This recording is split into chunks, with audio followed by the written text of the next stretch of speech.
In this episode of Space Excellent, we have a Boca Chica update, and then I wanted to talk a little bit about the Elon Musk and Joe Rogan interview that happened on Spotify, and then to wrap everything up, we're going to talk about the latest Starlink launch that just happened on February 15th. Hello, SpaceXers. My name is Tim, and this is Space Excellent. No, it is not that Tim. I'm a different Tim. There's two of us now. There's a lot of other space channels out there, but this one is mine. We were waiting for some static fire tests of SpaceX's newest Starship prototype, SN10, but someone left the air conditioner on and the whole state of Texas was plunged into a deep winter storm. And as a result, there are millions of people around the state that are without power. And then if you look at this map from poweroutage.us, you can see all the way down in Boca Chica, it looks like there's about 30% of the people there that have no power at all. As a result, work at Boca Chica has slowed. Personally, I know people from Texas and they have been without power for at least 2 or 3 days, so we're hoping that they can get their power back online and resume regular work down in Boca Chica. SN10 has already been through a cryogenic test, and the next step would have been a full-on static fire, but I guess we're just waiting. Probably the coolest thing that we've seen come out of Boca Chica recently are the appearance of what looks to be grid fins, and that means the work on Super Heavy is progressing nicely. Next up, let's talk about the Elon Musk and Joe Rogan interview, and I wanted to pull out some of the parts that I thought were the coolest and most relevant to SpaceX. Elon Musk talked about Starship, he talked about Mars, he talked about Tesla, he talked about Falcon 9, he talked about sea shanties, and a host of other random stuff. That was close. Musk was asked when he thinks Starship will be able to actually launch people either into orbit or from point-to-point transfer on Earth.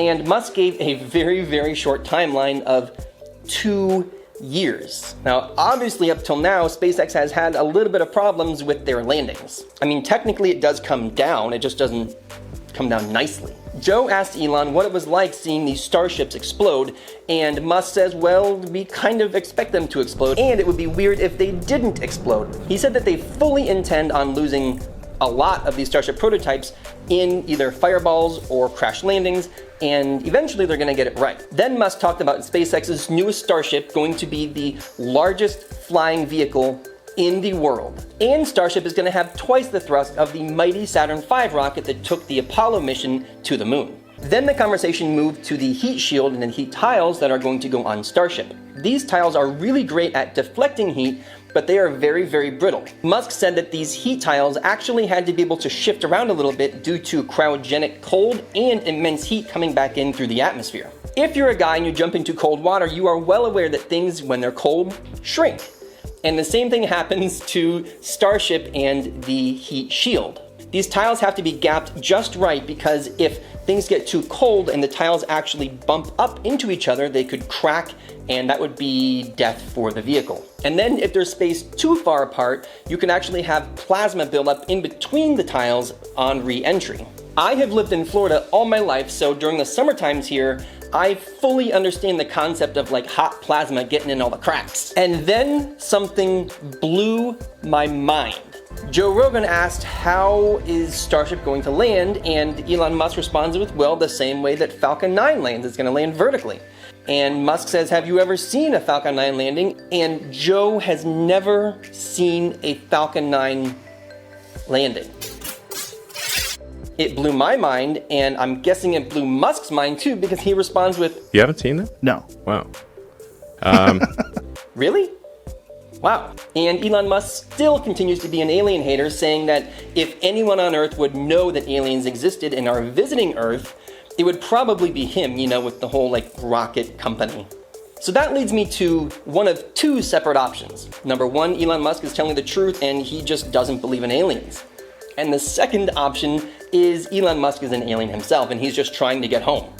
Because let's be honest for a second, with how 2020 turned out and how 2021 started off with a bang, you would probably start to think, well, what's gonna happen next? And how do you get the heck out of here? Check, please. If you haven't yet seen or heard the podcast from Joe Rogan and his interview with Elon Musk, I encourage you to listen to it. There's a lot of stuff happening in there, and I think Elon starts to get a little tipsy towards the end because he gets kind of giggly. So did you listen to the Joe Rogan podcast? What did you think? Did you like it? Did you hate it? Comment below and let me know.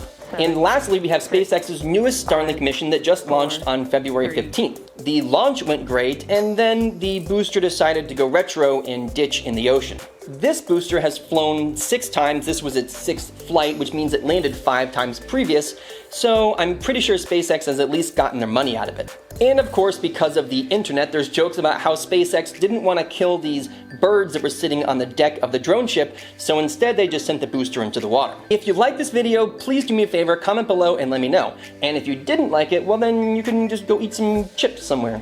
Alright SpaceXers, my name is Tim, this is Space Excellent, thank you very much for watching. If you like this video, please push like and subscribe. Doo-doo! Scotty, beat me up. Never works.